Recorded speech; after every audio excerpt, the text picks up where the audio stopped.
Hey everyone, welcome back to the Horror Show. I'm Cecil Laird. Jaime and Fuego here. Continuing our Nightmare-vember coverage that started in October. We are covering today Marvel's Freddy Krueger. That's right, this is 2 issues of a series that was put out by Marvel Comics. It is a Marvel magazine. Yeah, it was planned to be more. They even have a teaser for a 3rd issue at the back of the 2nd one. Mm-hmm. Freddy giving you schooling lessons and stuff. And didn't end up transpiring, and there's a lot of behind-the-scenes stuff about how Marvel thought their name was being tarnished by, catering to younger readers and putting out mature stuff like this, and there was pressure from different focus groups, because remember the late 80s, early 90s, everything from films to heavy metal music were all being, just blame gamed for kids doing violent things and corrupting their fragile little minds and so on. So this was unfortunately a victim of that. But it's pretty good, I think. It's not bad. I actually really enjoy the artwork. The art especially is awesome. The story is pretty good, but let's give proper credit where credit's due. Indeed. So the screenplay is actually by a comic veteran, Steve Gerber. He's done lots of stuff, and in fact, he was behind a few DC books around about the mid-2000s when they launched a particular imprint that was a sort of a independent-like imprint. So he's been attempting to do this for companies for a while. But yes, giving proper credit to the rest. The pencils from 1 to 23 are Rich Buckler, and then from 24 to 44 is Tony DeZuniga, rather. And it is, there's a lot of others. Let me just read them because I can't read them that quick. Yeah, because it is kind of a double-sized comic book in a lot of ways. With 44 pages each, yeah, exactly. Finishes by Alfredo Alcala, lettering by Janice Chang, editor Bob Budiansky. So that's good enough, I think. How do you become a finisher in comic books? I don't know, but this one is called Dream Stalker, Part 1. And yes, this first page here is the first time we see bastard son of 1,000 maniacs, when it's actually the bastard son of 100 maniacs. Yeah. But just so you see the artwork. And that artwork looks very similar to what's on that Platinum DVD box set that both you and I own. It's like the same expression and everything on Freddy. I'm sure that was the reference, whatever piece of artwork was. It looks good, man. The detail on his face is especially awesome, I have to admit. But looking at this, the artwork is more reminiscent of like the old Tales from the Crypt comics very and much stuff. So. I got the vibe from this quite a bit, as a matter of fact, especially being in black and white. But look at the high quality of the art, though. I mean, this is 1989, and it is super crisp and heavy shadows, heavily detailed. But look at the heavy shadows of this on the. There's something very cool to the EC comics, which were like Vault of Fear and Vault of Horror, Haunt of Fear, Tales from the Crypt later on. Shock. Suspense stories and things like that. All that EC stuff, that Gaines was behind in the 50s, that started the comic code out. That's very reminiscent visually of what we have here, which if you're a Nightmare fan, a lot of the people who are probably helping out with illustrating this is really cool stuff, though. So Fuego, tell them about the story. It's about a character by the name of Julianne, right? Yes, and look at this. We are the children, and then Freddy's silhouetted right here. Yeah. So there was another character back in Springwood who she's had Freddy dreams since she was a very, very young child, but it started to become more apparent. And granted, Allison, isn't it, or something like that? Just to let you all know, I can't say I recall her name specifically. Once again, so many names in the last 2 days. Allison, it is Allison. Yeah. Okay, so Allison has been having dreams about Freddy since she was a very young kid, and she would have her whimsical dreams where, she's got everything from pterodactyls to bears and whatever in it, and whatever animal or extinct or whatever that she loved. But she comes across a fork in the road, and it's like sweet eats here, grossness this way, and all this other stuff. So she does very vividly, as she tells later on in the story, have a memory of her first encounter with Freddy. But he has returned as she has become older now, and this book came out in October of '89, so right after the release of Nightmare 5. And they had also just got done doing the Freddy's Nightmares TV series at this time. So they were going comics, they were going TV, they were going films. This was the height of Freddy's popularity. He was like on MTV Awards, all kinds of different things. He was all over the place. But so she has a near-death experience at the very beginning of the comic book after a Freddy attack.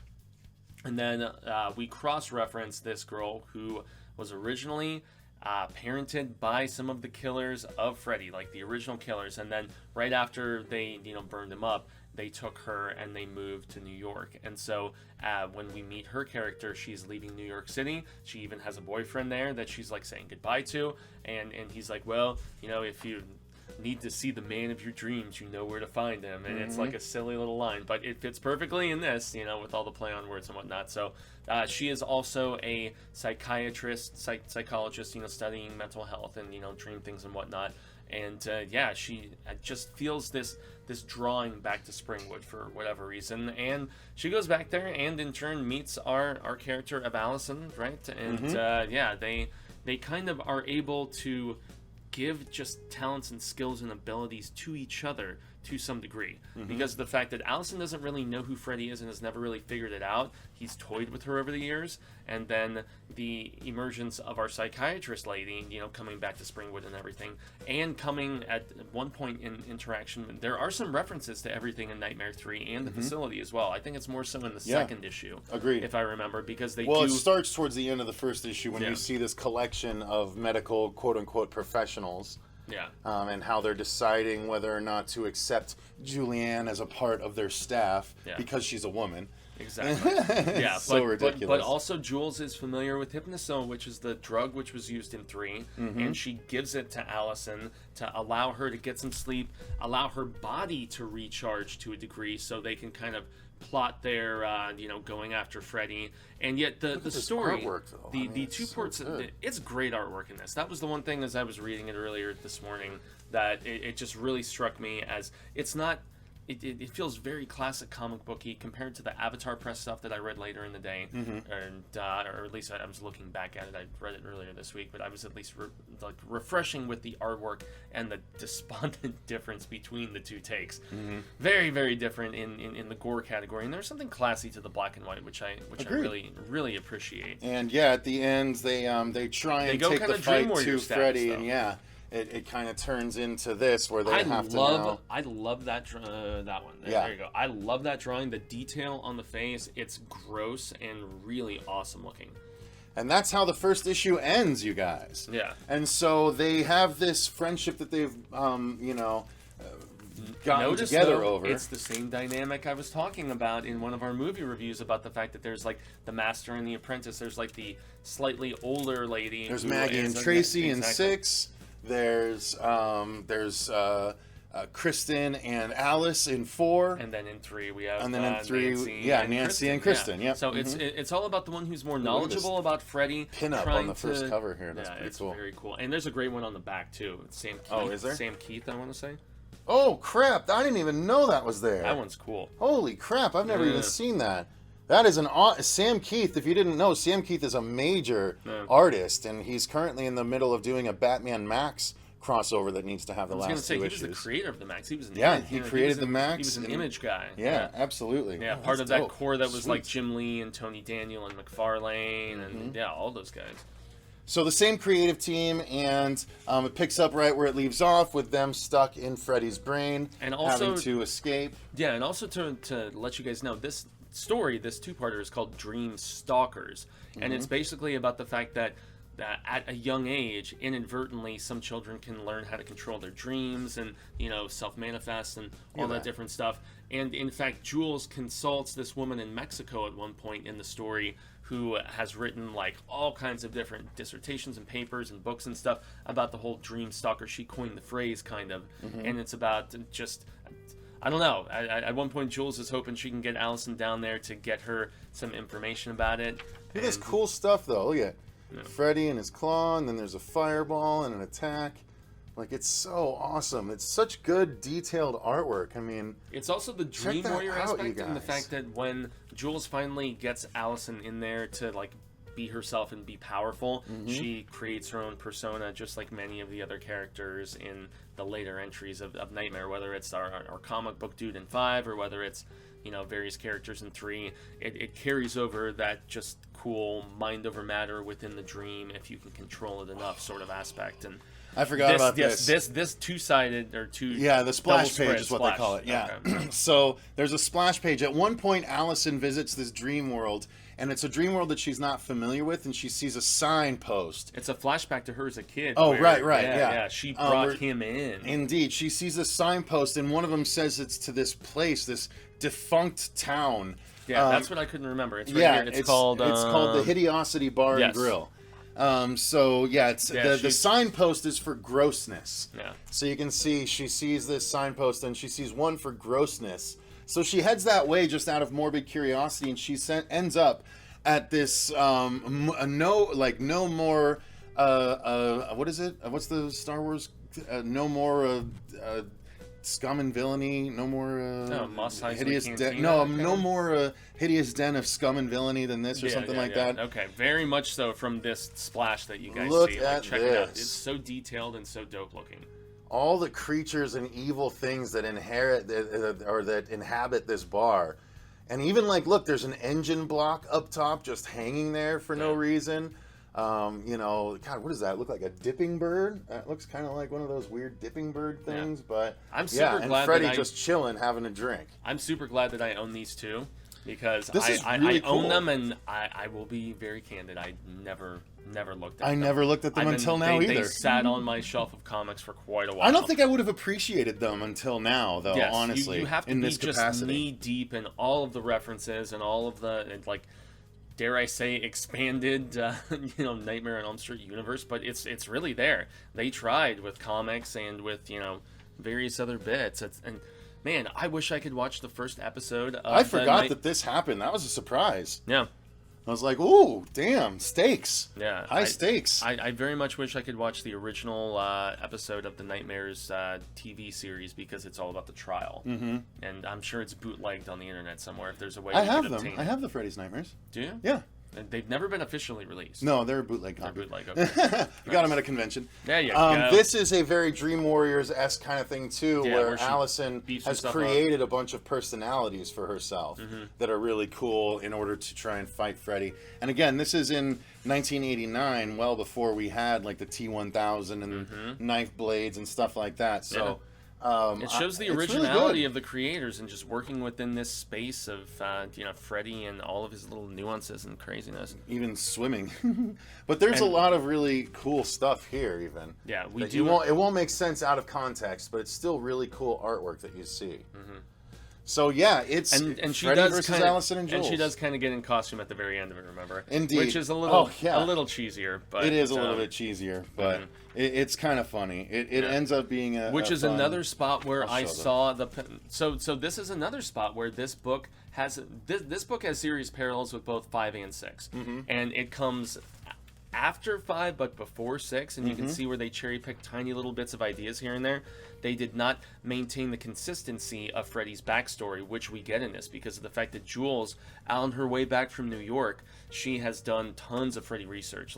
She's reading letters from Freddy's mother back to another nun. There's all kinds of different additional bits of information. They form a very different, just childhood for Freddy, and the fact that he is adopted by a prostitute and kind of her pimp, and he kind of gets a vibe for that sort of just nasty industry, and he's a homeless person for a while before he finds the boiler room, and he squats in the boiler room for a while before he starts killing. And so no mention of family or any of the other stuff that they kind of retcon a lot of these ideas when we get to 6, but it's still cool, and some of it can fit in, and a lot of it makes sense. And so it actually goes really deep into the Amanda Krueger bit. Yes, even more so than anywhere else, even in 5. More than in 5, and it's even more disturbing. Where she goes up to the tower and she goes up to the tower, and the guard goes away, and the reason she goes in is even it makes so much more sense. It's sadder. She's trying to be super compassionate because she's worried they're going to start hurting themselves without their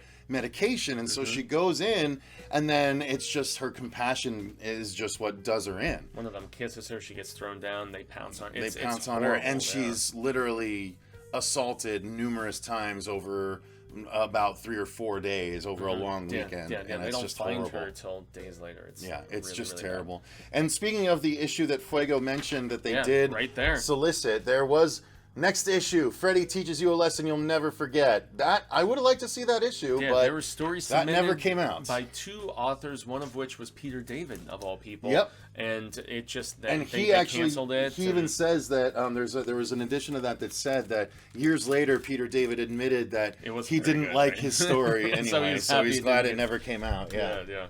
But yeah, that's Marvel's Freddy, you guys. It was aggressive. It was black and white, but it was still gory. Like, I can see why, if they were trying to foster in the early 90s a family-friendly sort of atmosphere, this was a drastic departure. And as you can see, both still say a Marvel magazine. Yeah, so and it says for mature audiences. For mature audiences, all new stories. Yeah. Illustrations, horror for mature readers. Yeah. So it's crazy. It's worth getting your hands on because they're not that expensive. You can get them both for like $10 on eBay or something like that. And it also just ties in with a lot of those themes that are explored in some of the later comics and even a film or two about the fact that Freddy has to have those specific Elm Street kids back to draw others there and kind of like spread the idea of Freddy so that they can proverbially get scared, and then he has the power and everything. So there is a lot of overarching, just very multifaceted ideas to this universe that I think the casual person who's watched like a film or two they're not aware of. They're totally just, derps. They have no idea. So I'm glad we're doing this, honestly. Amen, and all these are really cool reminders. So I think it'll be good for you with some future stuff you're working on. Yeah, I'm gonna have a lot of stuff really fresh in my head, which is good. So nice. That's gonna do it for our review of Marvel's A Nightmare on Elm Street, otherwise known as Freddy Krueger's A Nightmare on Elm Street, produced by Marvel. Yes. Let us know in the comments down below. Do you have these? Have you read these? Did you know about these? They're cool. And will you be getting these if you don't have them? You need to. I think they're very worth your while. At the time, these were $2.25 a piece when they came out, and they are full-on magazine format. So they are bigger than the normal comic books. So. But not nuts in price like some of the innovation ones that you purchased, right? Oh no. Those you saw in the if you watched the last comics review, we did the Innovation 6-issue series. That 6th issue alone was $150. And these technically came out before, so, but those are so rare. Yeah. You can almost never find issue 6 because it's a dead company. That's probably why. These you can get your hands on at a reasonable rate, so I do recommend it.